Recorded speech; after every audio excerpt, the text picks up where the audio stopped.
Assalamualaikum warahmatullahi wabarakatuh. Innal hamdalillahi nahmaduhu wa nasta'inuhu wa nastaghfiruh wa natubu ilaihi wa natawakkalu alaihi wa na'udzu billahi min syururi anfusina wa sayyiati a'malina may yahdihillahu fala mudhillalah wa may yudlil fala hadiyalah. Allahumma salli wa sallim wa barik ala sayyidina Muhammadin wa ala alihi wa sahbihi ajma'in. Amma ba'du. Pemirsa yang dirahmati Allah Subhanahu wa taala, mudah-mudahan kita senantiasa diberikan kesehatan oleh Allah Subhanahu wa taala di tengah kondisi kita di Indonesia, bahkan di dunia pada saat ini.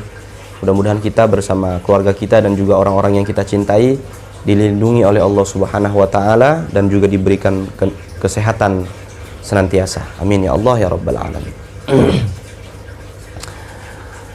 Di antara salah satu amalan yang dicintai oleh Allah Subhanahu wa taala adalah sedekah. Sedekah artinya mengeluarkan sesuatu secara sukarela. Karena pada prinsipnya Nabi Muhammad sallallahu alaihi wasallam pernah kemudian diberikan satu ultimatum oleh Allah yang barangkali sering kita baca di dalam surah Al-Quran, surah Al-Muddathir, wala tamnun tastakfir. Jangan engkau mengeluarkan sesuatu untuk berharap bahwa engkau akan diberikan lebih banyak. Prinsip sedekah kemudian dimasukkan ke dalam syariat Islam sebagai sesuatu yang mulia.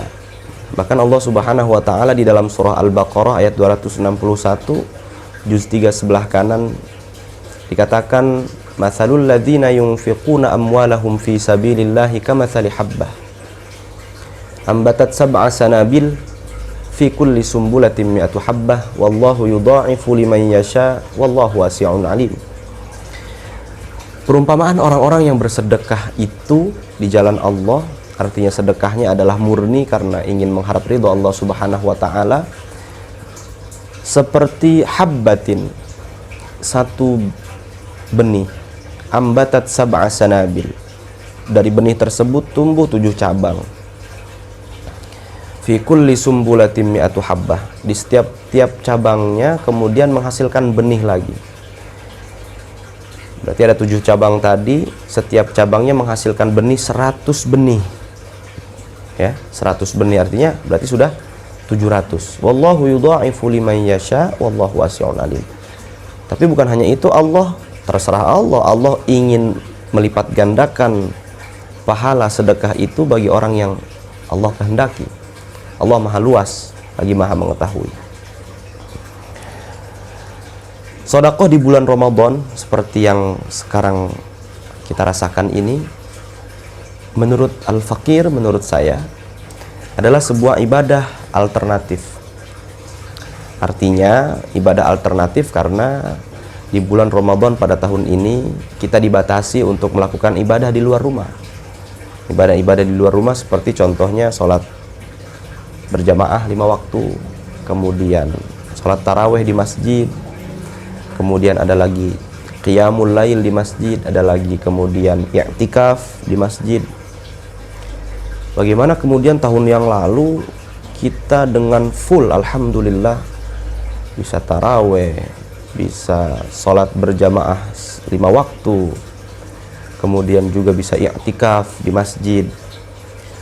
Tapi sekarang malah tidak dapat melakukannya karena ada beberapa hal yang harus kita patuhi terkait juga dengan peraturan dari pemerintah. Maka dari itu ada kabar baik, yaitu kita bisa melakukan jalan alternatif. Ibadah-ibadah yang harusnya kita lakukan di luar rumah, kita lakukan di dalam rumah dengan cara bersedekah. Oh, bagaimana Pak Ustadz? Kan sedekah itu harus kita datang ke orangnya. Dengan teknologi yang ada, kita bisa bersedekah lewat rumah. Tinggal buka HP, transfer lewat M-Banking dan sebagainya. Insya Allah catatan pahalanya akan sama dengan orang yang datang langsung kepada objek sedekah kita.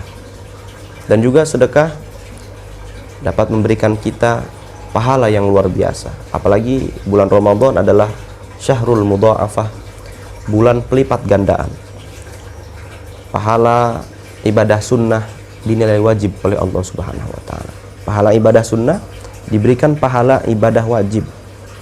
Pahala ibadah wajib dilipat gandakan sampai ribuan kali lipat atau bahkan sampai hitungan yang hanya Allah yang mengetahuinya. Jadi sedekah itu menurut Al-Fakir bisa menjadi alternatif bagi yang tahun lalu dapat melaksanakan ibadah secara full. Tahun sekarang kita hanya bisa diisolasi di rumah, tapi tenang, ada ibadah alternatif yaitu sedekah. Jadi sedekah di bulan Ramadan bukan hanya menghasilkan keberkahan yang luar biasa, tapi akan memberikan kita pahala yang berlipat ganda dicatat di sisi Allah Subhanahu wa taala. Mudah-mudahan kita semua yang mendengarkan video ini, kita semua yang sekarang sedang berdiam diri di rumah karena lockdown atau karena dikarantina dan sebagainya macamnya, diberikan kesehatan oleh Allah Subhanahu wa taala dan senantiasa dapat melaksanakan ibadah-ibadah baik yang wajib maupun yang sunnah. Amin ya Allah ya rabbal alamin. Wal afu minkum hadanallahu wa iyyakum ajma'in. Assalamualaikum warahmatullahi wabarakatuh.